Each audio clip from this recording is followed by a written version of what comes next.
What's up, gamers? I'm your host, Cobra, and this is Freeroll Friday. Today, we're doing a project update on Legends of Venari's beta season, then we'll jump into our market watch.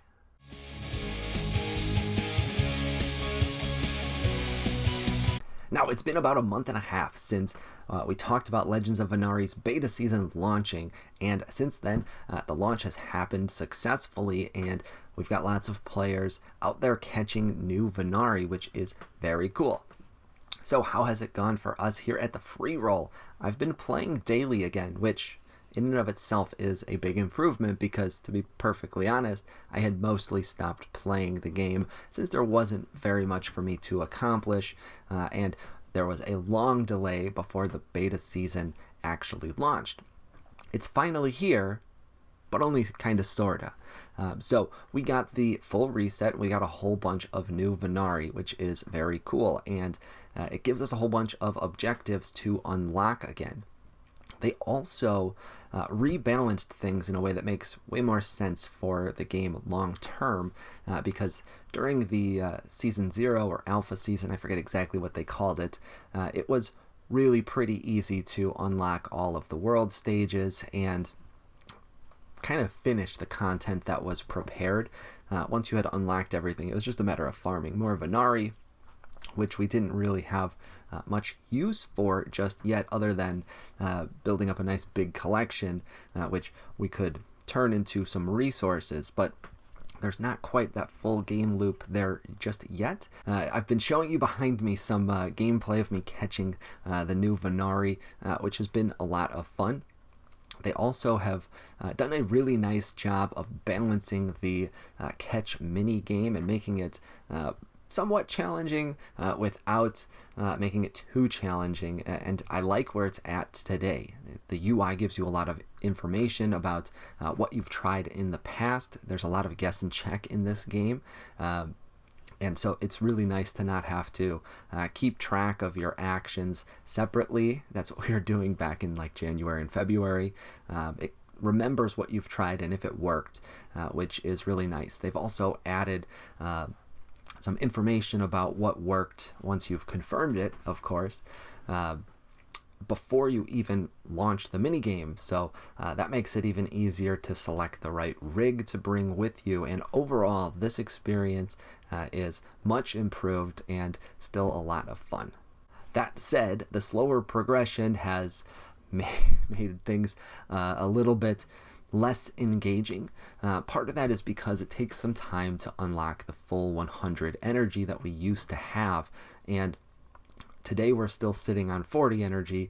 That's not nearly as much, but more than that, we've only got a handful of stages unlocked, so we can only set so many baits at a time and make so many catches at a time as well.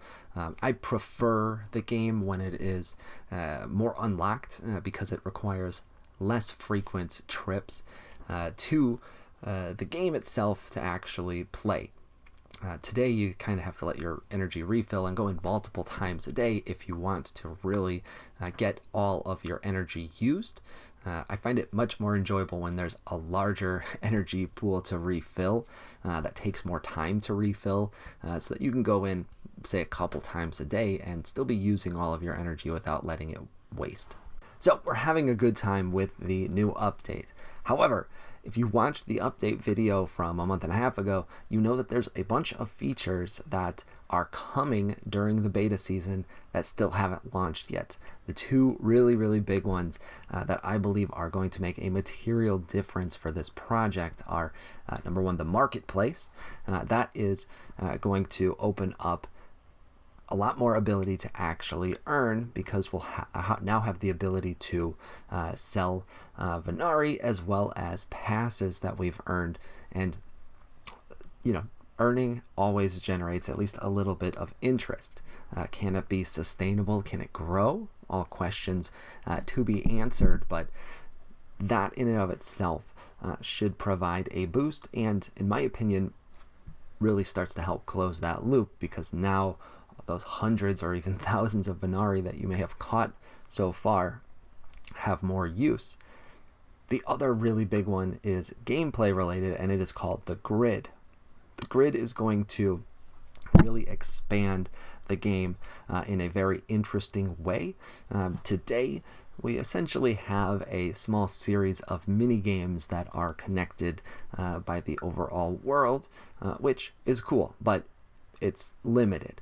The grid is going to add a lot more strategy and depth to the game, which at this point is frankly needed. So those are things that are being promised to be delivered in the near future. We haven't seen any exact dates on that. I don't expect we'll see any exact dates until we get really close to the actual updates themselves. But this team has done a very good job of consistently delivering what they promise. So I expect we'll see them sooner rather than later. The Legends of Venari team typically puts out weekly updates to the actual app. These tend to be smaller things like hot fixes, but also UI updates and some additional features get rolled out as well. Today, Friday the 26th, the day that we are publishing, they are rolling out a few interesting updates that I thought I would call out for you.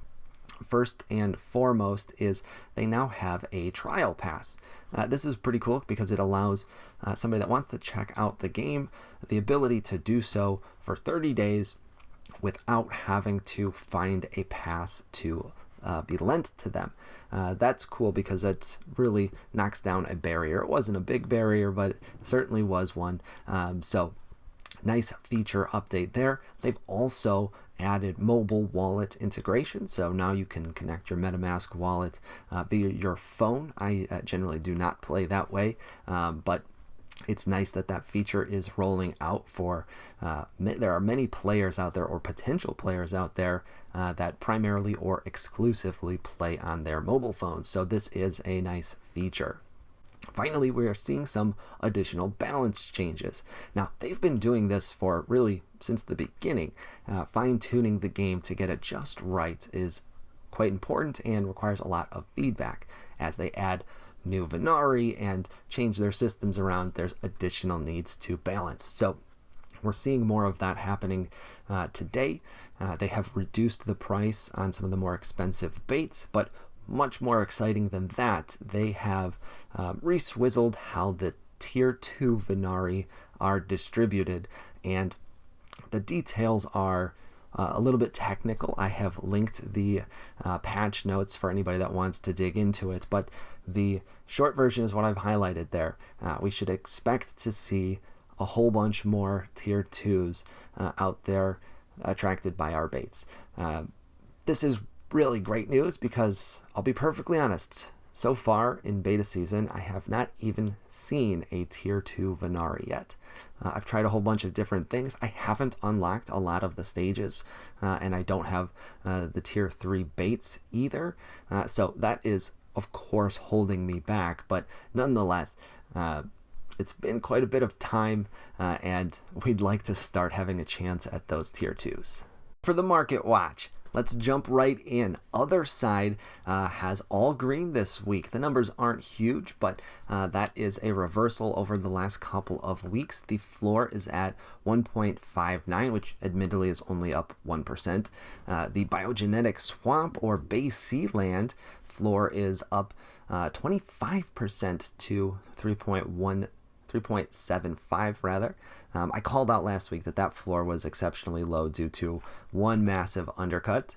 The Coda floor is also up 11% to 12.75, very healthy numbers from Otherside. Illuvium has been holding relatively steady. The tier 1 floor is down another 4% to 0.31. But we see a 6% and 4% rise for the tier 2 and tier 3 lands at 0.86 and 2.85 respectively. Guild of Guardians is mostly flat, although we see more red than green there. The rare heroes down to 0.0033. That's effectively the same though. The epic hero is at 0.0131, which literally is the same. And the legendary heroes at 0.093, again effectively the same as last week. The legendary pets are at 0.34, and in my opinion remain a really strong buy. If you're interested in pets, I will note I typically only cover the legendary ones because in my opinion those are the most interesting, but there are lower rarities as well, and those are absolutely recommended at the same time. Riot Racers, unfortunately, is a bloodbath. Now, they finally got their big update out, and unfortunately, the reaction from the marketplace hasn't been what we had hoped to see. That's too bad, and we'll likely do a standalone video to dive into some of the reasons why that might be, but they're down anywhere from 33 to 44% across the board. If this is a project that you like, and to be clear, we're not going anywhere, this is likely a really good buying opportunity. I have seen several way underpriced assets that have been listed as a reaction, and I think pretty soon we are going to go shopping ourselves. Frontier has been interesting because we have started to see more engagement from the development team and the watcher himself, which is great and welcomed. However, the marketplace has reacted in kind of a funny way. The keys are actually down. That's what I expected to see go up at least a little bit. The Stellar key itself is down to 2.69, and the data key is just below 0.3. That is down 16 and 6% respectively. We did see the 0 unit finally jump back up a little bit to 0.019. That's a 36% increase, although it is a far cry from the highs we saw and called out a couple of months ago. This is, I think, the fair price that we expected the 0 units to sink to. I called out last week that it was probably time to buy if you were waiting. This is still a very good price, and I expect it'll probably hover around 0.02 for the rest of the year until there's a catalyst to boost that back up. Finally, we saw the overall floor for Parallel double, or 100% increase. That's because it went from 0.001 to 0.002, which is a big increase, but also a very tiny increase. The SE floor is down 7% to 0.013, and the prime key continues to hold at 16, which is down 3% from last week, but the number that we typically see. And that wraps up this week's Freeroll Friday. We hope you found this fun and entertaining, and if you did, consider giving me a follow on Twitter. That's where I love to engage with the Web3 community and answer all your questions.